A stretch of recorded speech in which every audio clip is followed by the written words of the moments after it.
Instantly you see yourself in a game you had once played, growing up as an only child in a small town in the Welsh countryside. You don't know the exact year, but you're wearing a long fitted dress and boots that are laced up the front that are dusty from walking on the dirt roads in the village.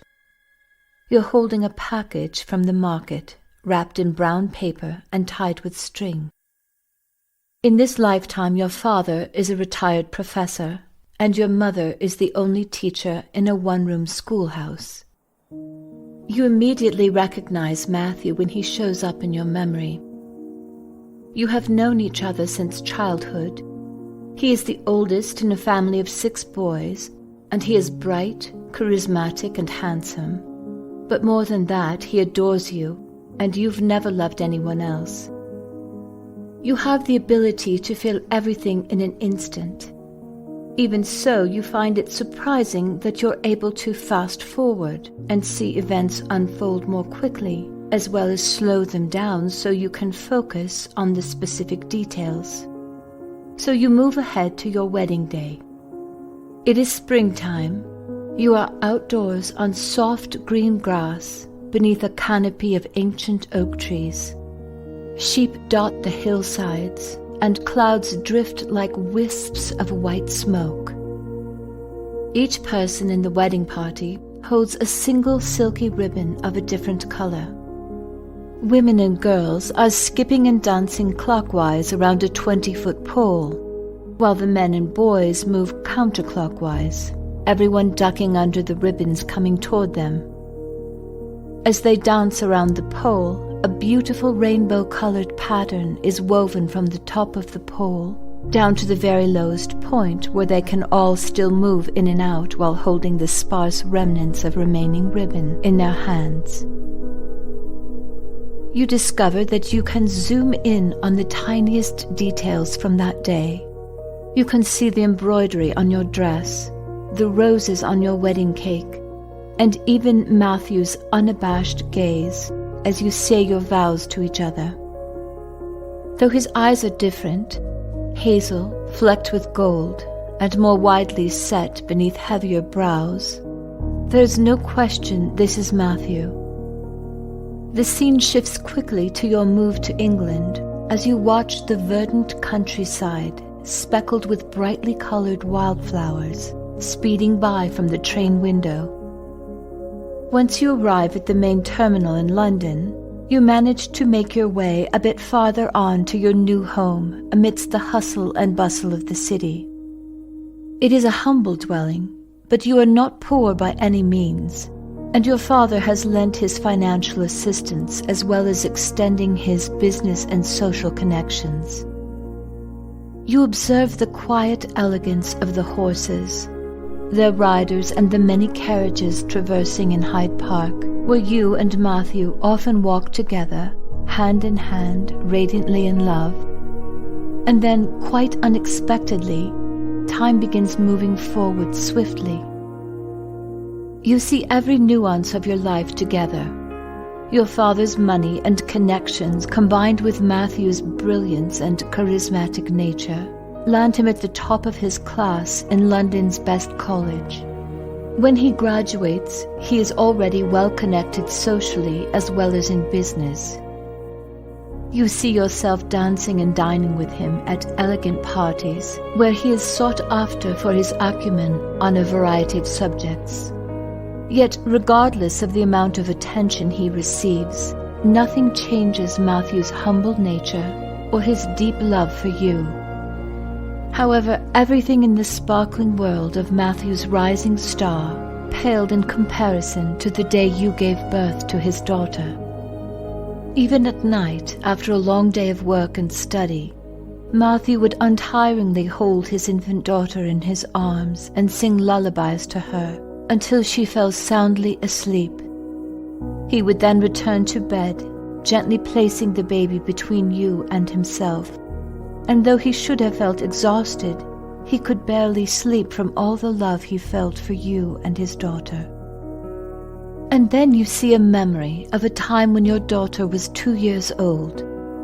The little girl could have been your twin at the same age. angelic with her pink cheeks, rosebud lips, and eyes the shade of bluebells. Matthew commissioned a portrait of her as a cherub, complete with a halo and feathery wings, which hangs prominently in your parlor.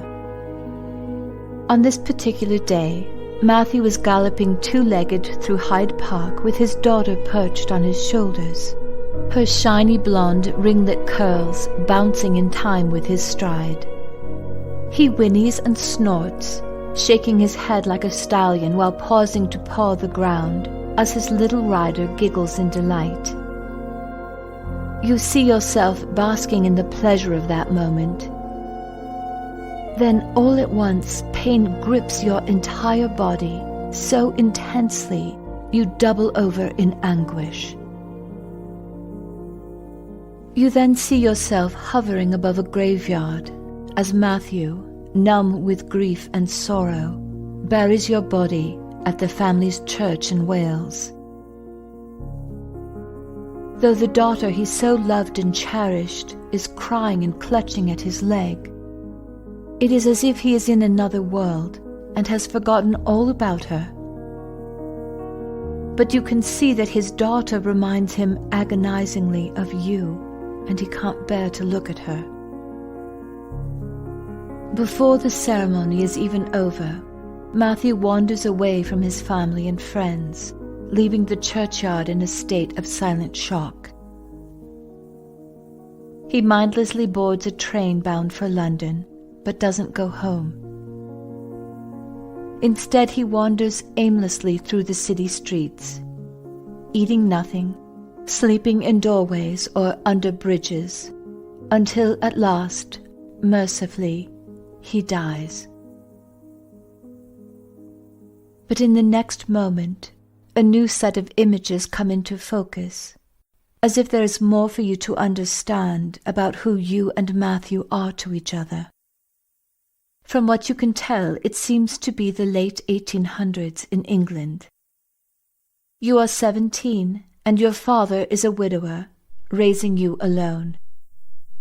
Although you live in a beautiful, modest estate, your father has lost his fortune and is living off of past credit that is quickly running out.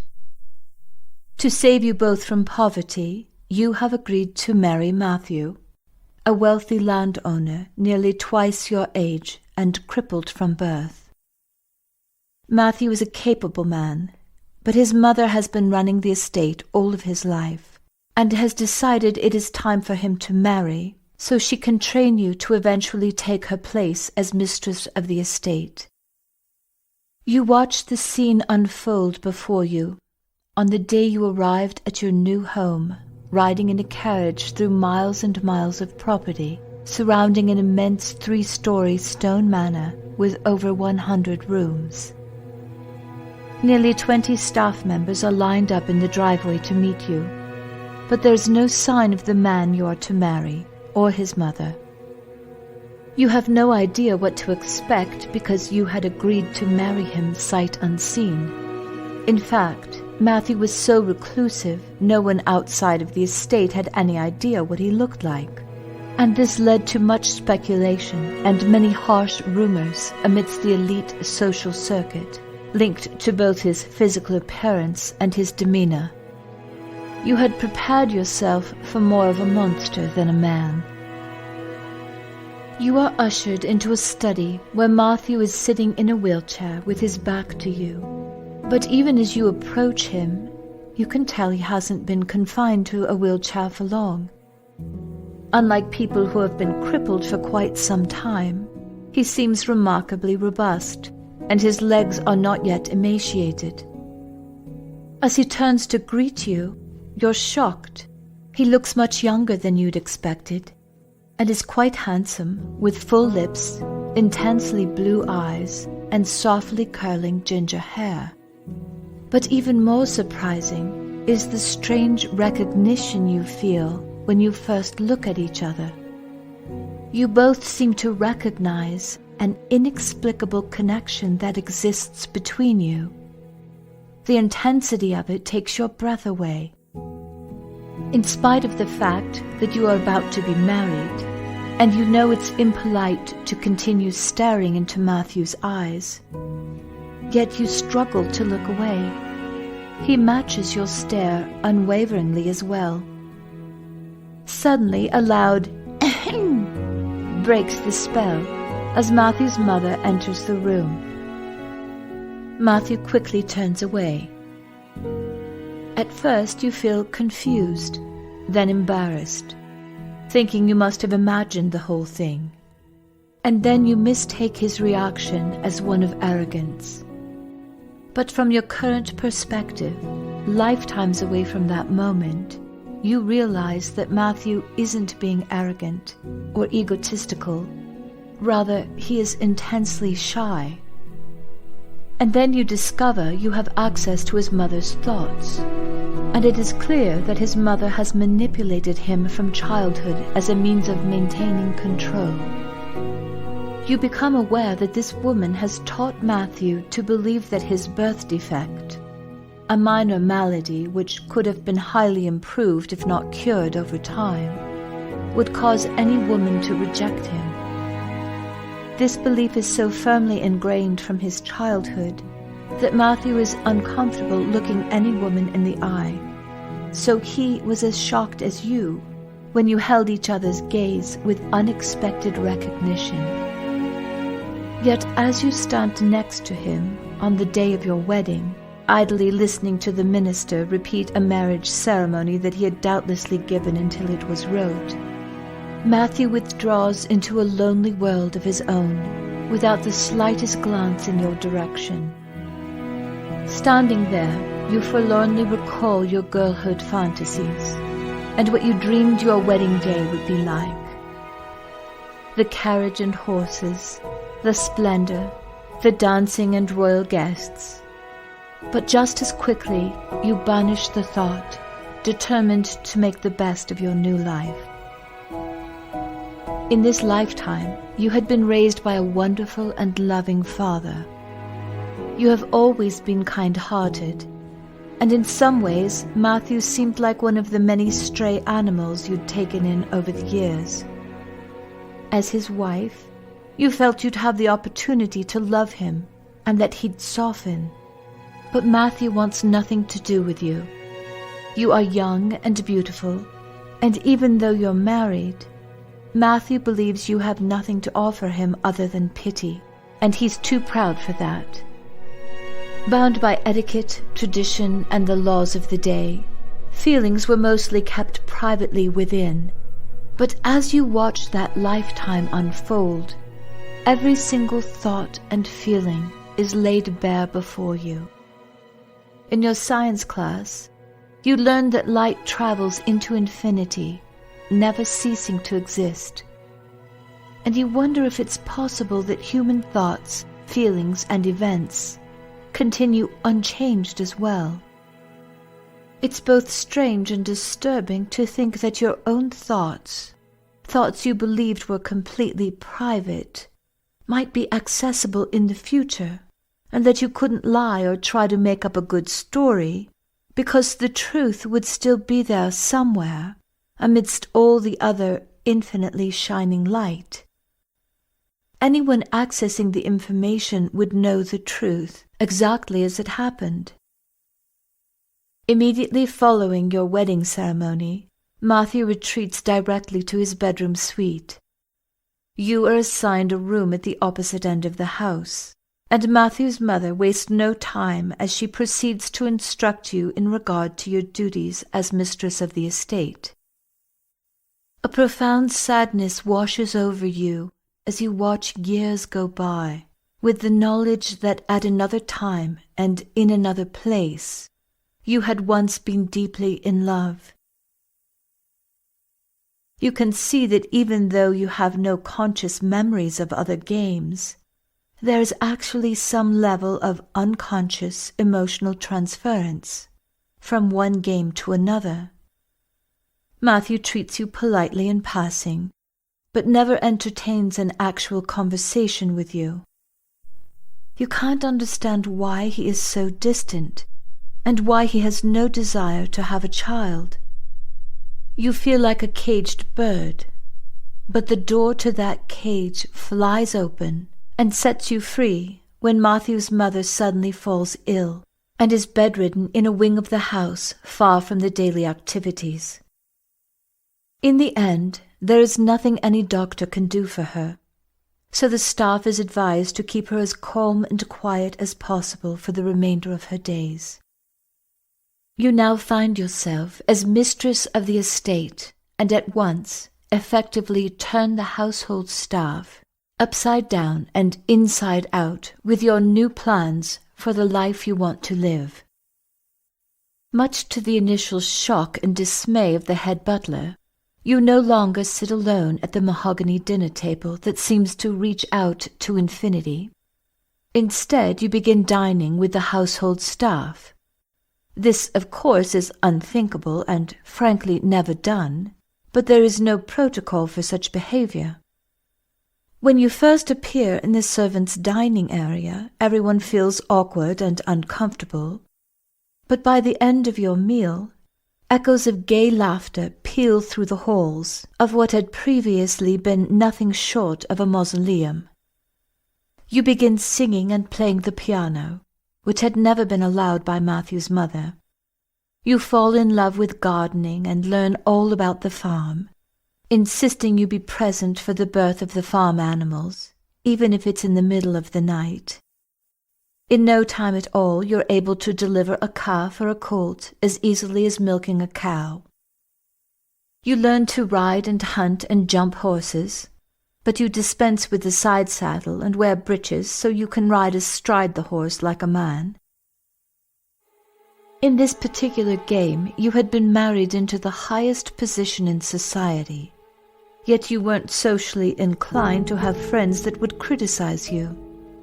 Everyone on the staff adores you, so it really doesn't matter to you what the outside world would think.